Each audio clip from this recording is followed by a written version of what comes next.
Pi Network crypto for everyone, the big dream. Hey everyone, Brian Young here, and today we're diving deep into some massive updates from the Pi Network. Now, Pi Network has always had this really ambitious goal. They want to make cryptocurrency super easy for everyday people to get and use. Think about it. Crypto, that's as simple as sending a text or using cash. That's the big vision Dr. Nicholas Kakalis and his team have been working on for years. They saw how complicated Bitcoin and other cryptos were for beginners. So they decided to build something different, something you could even mine on your phone just by checking in daily.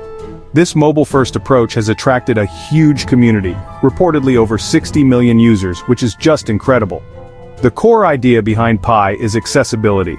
They aim to remove all those technical hurdles that scare people away from crypto. No need for powerful computers or complex software to start mining Pi.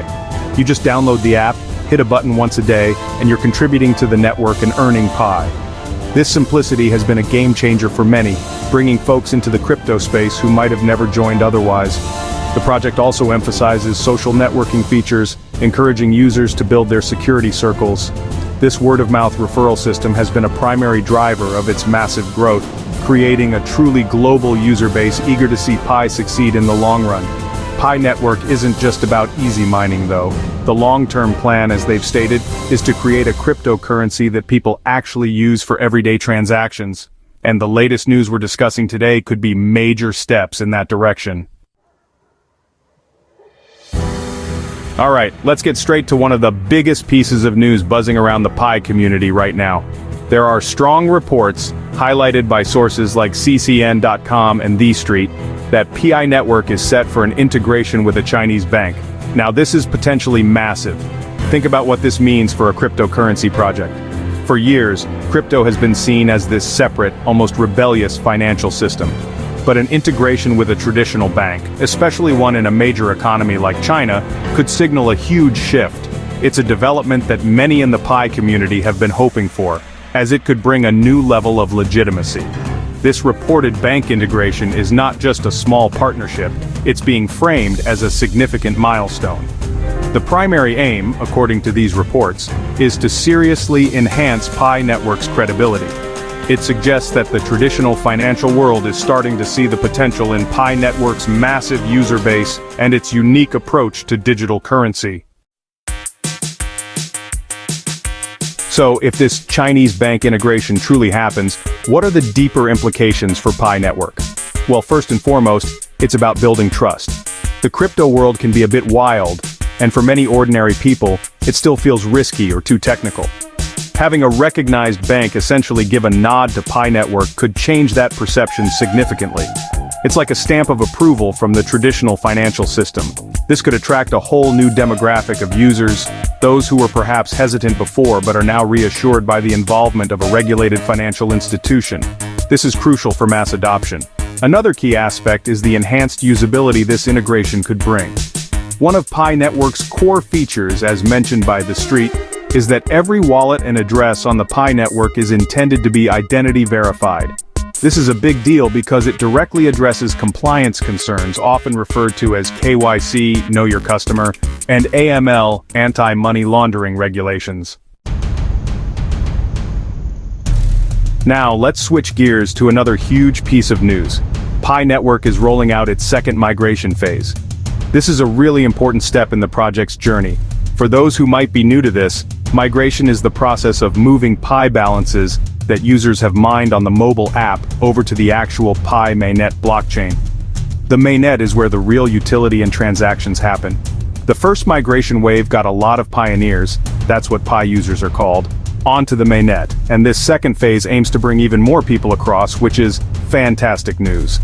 The main goal of this second migration, as reported by ccn.com and The Street, is to transition a larger number of users to the mainnet. Why is this so important? Well, having more users on the mainnet significantly improves the network's scalability and security. A more populated and active mainnet is a stronger and more resilient mainnet. Section 5, your ticket to mainnet, how to migrate your Pi balance. So you're a Pi pioneer and you're excited about this second migration wave.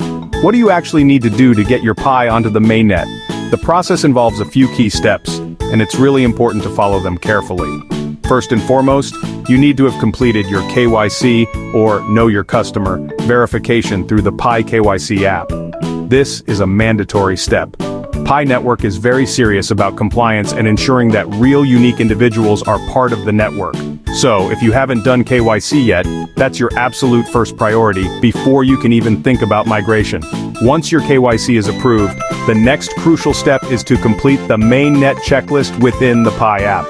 This checklist guides you through several tasks. These include things like confirming your Pi wallet. You need to create a Pi wallet and securely store your passphrase, because if you lose that, you lose your Pi. You also need to commit to a lockup configuration. This means you can choose to lock up a portion of your transferable Pi for a certain period to earn a higher mining rate. This is optional but encouraged to support network stability. Section 6. The Pi community speaks, cheers, questions, and concerns. Whenever there's big news like a bank integration or a new migration wave, the Pi community lights up. And it's a massive community, so you get a whole spectrum of reactions. On one hand, there's a lot of excitement and optimism. Many pioneers see these developments as huge steps forward. The reported Chinese bank integration, for instance, has been met with cheers, as users feel it adds a layer of legitimacy and brings Pi closer to real-world use. Similarly, the second migration phase is welcomed by those eagerly waiting to get their Pi onto the mainnet and start using it. However, alongside the excitement, there are always questions and concerns. Section 7. Riding the waves, Pi's price, listings, and market hurdles. Now, let's talk about something that's always on people's minds when it comes to crypto, the price and market performance. Since Pi Network's mainnet reportedly launched in February 2025, the journey of its IOU price has been quite a roller coaster. It's important to remember that during the enclosed mainnet period, Pi isn't officially listed on major exchanges for open trading by the core team's design. However, some exchanges have listed Pi IOUs, which are speculative instruments representing Pi.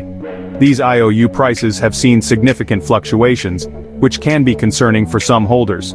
For example, CCN.com reported that following a February 14, 2025 announcement regarding trading restrictions potentially linked to OKX's isolated listing method, the Pi IOU price saw a notable drop from around $93 down to $61.28. More recently, by May 6, 2025, FX Empire reported that PiCoin's IOU price had plunged over 80% since its initial mainnet launch excitement, dropping from an early IOU high to as low as 46 cents at one point, trading around 58.72 cents on that date.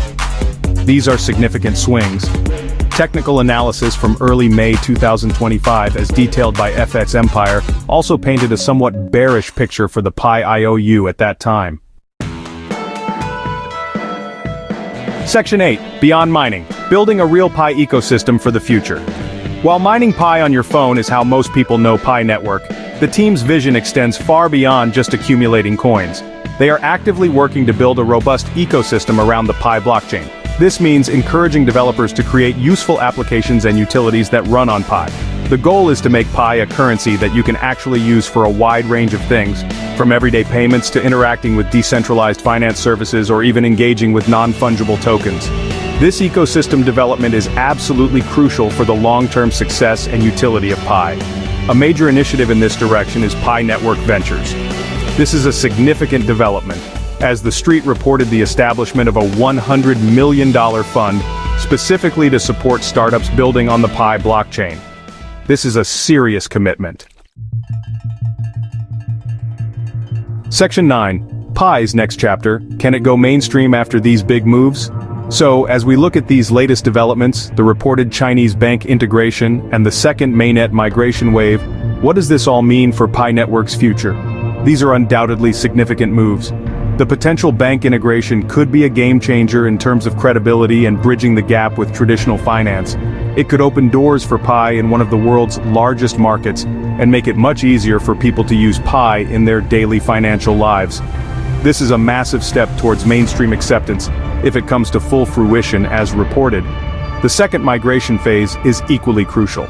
By bringing more users and their Pi balances onto the mainnet, the network becomes stronger, more decentralized, and more active. This is essential for building a thriving ecosystem of applications and services.